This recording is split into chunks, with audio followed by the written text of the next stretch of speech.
Personal account number എന്ന pan പുതുക്കാനുള്ള പദ്ധതിക്ക് 1435 കോടി രൂപ നീക്കിവെച്ച് കേന്ദ്രമന്ത്രിസഭ.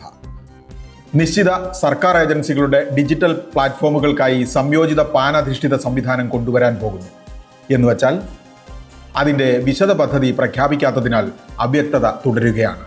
പാൻ പൊതു തിരിച്ചറിയൽ രേഖയായി മാറിയേക്കും. QR കോഡ് പാനിൻ്റെ ഭാഗമാകും. അമേരിക്കയുടെ വ്യാപാര താൽപ്പര്യങ്ങൾക്ക് വേണ്ടി തുടക്കത്തിലേ നീങ്ങുകയാണ് Donald Trump. China, Mexico, Canada ഉൾപ്പെടെയുള്ള രാജ്യങ്ങളുടെ ഇറക്കുമതി ഇനങ്ങൾക്ക് തീരുവ കൂട്ടുകയോ പുതുതായി ചുമത്തുകയോ ചെയ്യുമെന്നാണ് പുതിയ പ്രഖ്യാപനം. ഇന്ത്യക്കും ബാധകമാകാം.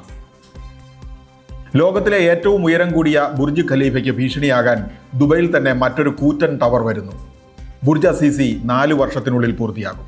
725 മീറ്റർ ഉയരം, 132 നിലകൾ, 600 കോടി ദിർഹം ചെലവ്. കൊച്ചി കാണാൻ ടൂറിസ്റ്റുകൾക്കായി തുറസായ ഡബിൾ ഡെക്കർ ബസ് ഇറക്കാൻ പോവുകയാണ് KSRTC. ടോപ്പ് ഓപ്പൺ അല്ലാത്ത ഡബിൾ ഡെക്കർ തോപ്പുംപടി അങ്കമാലി റൂട്ടിൽ ഓടുന്നുണ്ട്. തലശ്ശേരിയിൽ നിന്നാണ് തുറന്ന ഡെക്കറിന്റെ വരവ്. പുതിയ പരീക്ഷണത്തിനൊത്ത് ഇനി വരുമാനമുണ്ടായാൽ മതി. സ്വർണം 120 രൂപ ഇടിഞ്ഞ് ഗ്രാമിന് 7080 രൂപയിൽ. 2 ദിവസത്തെ പച്ചപ്പിൽ നിന്ന് വിൽപ്പന സമ്മർദ്ദം മൂലം ഓഹരി വിപണിക്ക് വീണ്ടും ചുവപ്പ്. IPO വസന്തകാലത്തിൽ തന്നെ. ബുധനാഴ്ച NTPC ഗ്രീൻ എനർജി ലിസ്റ്റ് ചെയ്യും. ചെറുകിട ഇടത്തരം വിഭാഗത്തിൽ ഈ ആഴ്ച 6 IPOകൾ. ബിസിനസ് വാർത്തകൾ വിശദമായി അറിയാൻ ധനം online.com.